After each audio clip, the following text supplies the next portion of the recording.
Welcome to week 11 of the underrated game of the week, where we feature a game with two G5 teams facing off, and you should be watching as the entertainment value will be high. We boasted about our record last week and took a tough loss as San Jose State was able to outlast Hawaii in a 45-38 shootout, but it fully lived up to expectations and was a joy to watch, which is the point of this series. This week, I would have gone with Tulane Memphis had Tulane not fumbled the bag against UTSA right after Memphis did so against UAB. But we go back to the well with Hawaii hosting a top G5 playoff spot contender in San Diego State in what should be an exciting matchup on Spectrum Sports Network. Yes, I somehow have that network because I'm a savage who buys every sports package. It comes on 11 p.m. Eastern, which means inevitably for us Eastern and Central time zoners that our wives will complain when we come to bed in the middle of the night, to which we will respond, but babe, the Hawaii game was on, with full glee as we retire in the middle of the evening. Total in this one, 50.5. San Diego State's favored by 5.5. You should be watching because anytime Hawaii is on, it speaks for itself. After we spoke about this team last week, they delivered with a shootout. They can score on anybody and when at home can play against almost anyone, especially now that the entirety of the offensive weapons are, for the most part, healthy and good to go. For their part, San Diego State has flown under the radar to a 7-1 start and pole position in the Mountain West. They have the capability to win this championship and be a potential playoff team. But a week 2 loss to Washington State now looks pretty bad given the state of that roster.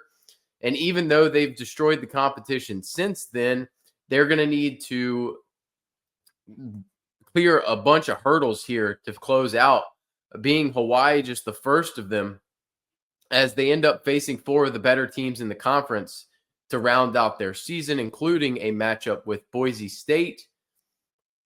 On the Hawaii side, given I just spoke about this team last week, I'm not going to bother talking about this defense, especially after they gave up 45 to San Jose State, who is a quality offense, but really the most disappointing part of it was the amount of rushing touchdowns they allowed, as I was heavily invested in both past games in that game.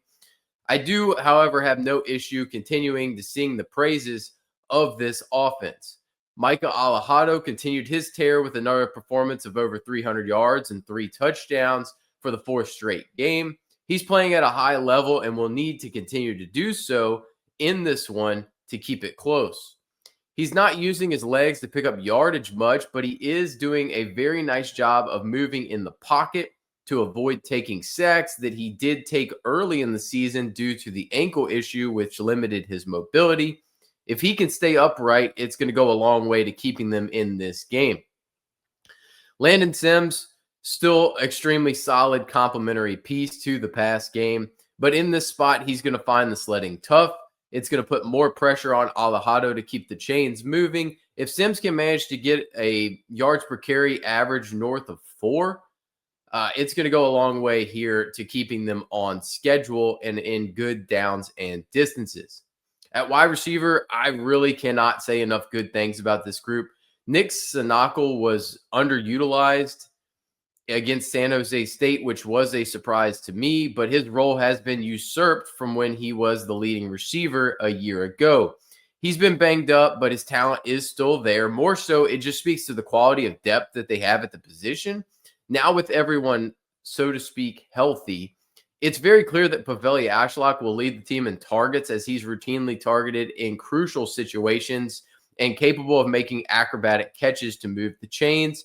We saw that late in the game last week when they were trying to drive late. It was a lot of Ashlock targets. He's just the safety blanket for Alejado. Brandon White, he played well coming off of the neck issue. He was more utilized than I expected. He typically runs more in a wind sprint deep threat role, but the star of the show here is Jackson Harris. The emergence of Harris coincides with Alejado going on a streak of monster games, and Harris now has recorded 4 straight performances over 100 yards with 2 touchdowns in 3 of those 4 games. He is the best combination of deep threat and explosive run after catch on the field, with his 6'3" frame providing a great catch radius that Alejandro can exploit. He is a matchup nightmare for every team.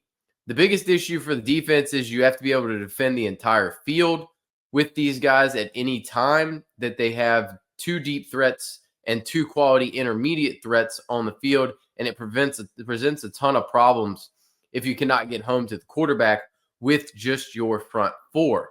Now, we're going to talk about that opposing front four here in a minute, though.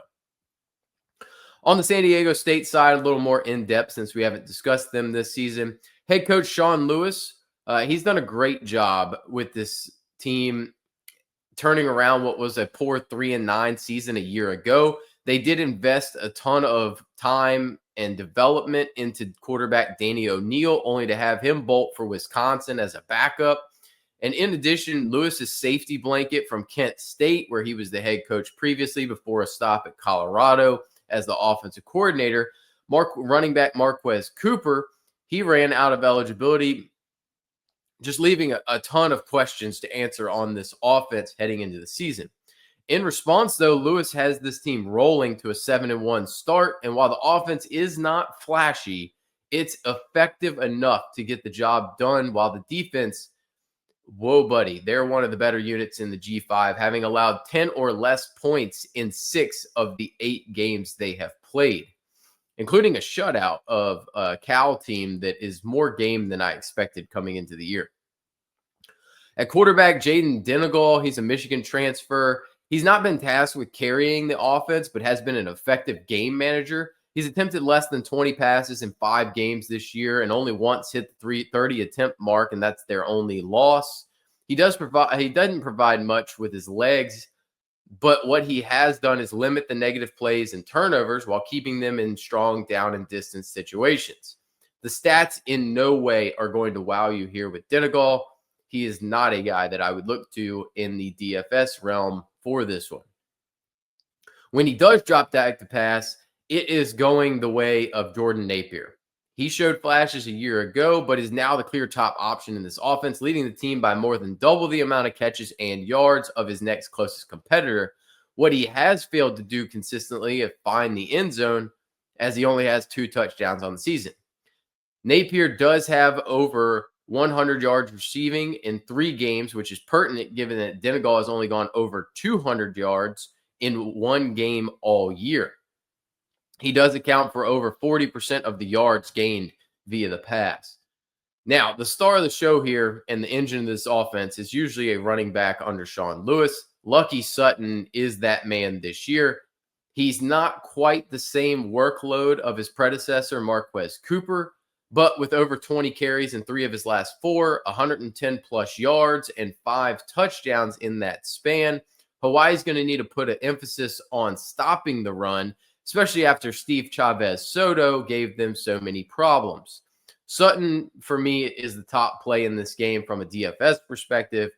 I will likely have Sutton and Napier paired with 2 wide receivers from probably Jackson Harris and probably Pafeli Ashlock with Alejandro, and that would be the way that I'm going to stack this game up. Given the numbers presented above, you would think that this is a fraudulent team doomed to falter down the stretch, given that there's not much inspiring from an offensive perspective. And I kind of agree with you that I do think they stumble at some point over these final 4 weeks. However, the defense has made it so that the offense consistently has short fields to work with and no need to play from behind. Typically, in a Hawaii game that's enjoyable, there's no need to talk about defense because I want the offense to do all the talking in this game. But ultimately, this Aztec defense is special. They have playmakers at all levels that are going to give teams fits all over the field. I mentioned that being able to protect up front and not allow, if the front 4 gets pressure, it's going to be key for an opposing team against this Hawaii offense. This front 4 is absolutely electric. Trey White has been a force off the edge. He has 6 sacks. And he's not alone, though. Ryan Henderson has 4 sacks. August Salvati has 3.5 sacks. Niles King has 3 sacks. They present plenty of problems for this passing attack that has been prone to giving up sacks, 3 or 4, upwards of 5 in some of their earlier games this season. Now, I mentioned that's when Alejado was less mobile. If they can get home with just 4, it presents a ton of problems because now they're able to cover on the back end more likely. Now, they got playmakers at all levels. Like I said, as good as they are along that line of scrimmage, I think any conversation on this defense starts and stops with linebacker Owen Chambliss. He's the clear leader of the unit. He plays at the second level in the linebacker spot. Chambliss is all over the field making plays. He leads the team in tackles by a large margin with 71. He's also got 2 sacks and an interception. I'm excited to be able to lay more eyes on pay closer attention to him this week. But I honestly, in this matchup, am really excited to see what cornerback Chris Johnson does. How do they match him up? He is a bona fide stud. He's playing at a monster level. Leads the team with 3 interceptions. 2 of them he's returned for touchdowns. And overall, the pass defense has been absolutely unreal with 10 interceptions on the season. They're certainly going to be under fire against this explosive passing attack. But I think this is a fun matchup of strength on strength and weakness on weakness. But Lucky Sutton is a problem. I am a massive fan of this Hawaii offense. I make no bones about it. The weapons they have on it, I love. I picked them last week to win a shootout that they just fell short in. Now, this week, it's a completely different animal, a completely different style of play. And this San Diego State team just wants to consistently punch you in the mouth all the way down the field, play a field position game, play great defense, run the football. And I think the run game is going to be too much for them to overcome against a much more physical team than what San Jose State was last week. And this defense gets after the quarterback enough to put Alejado in long down and distance situations, maybe creates some turnovers given their opportunistic nature on the back end, allowing them to get off the field. I think those short fields and the tough ability to not be able to run, stop the run from the Hawaii side makes me lean towards the Aztecs covering at 5.5. I think they go more towards the 10 range. I think your alt lines are in play here for San Diego State.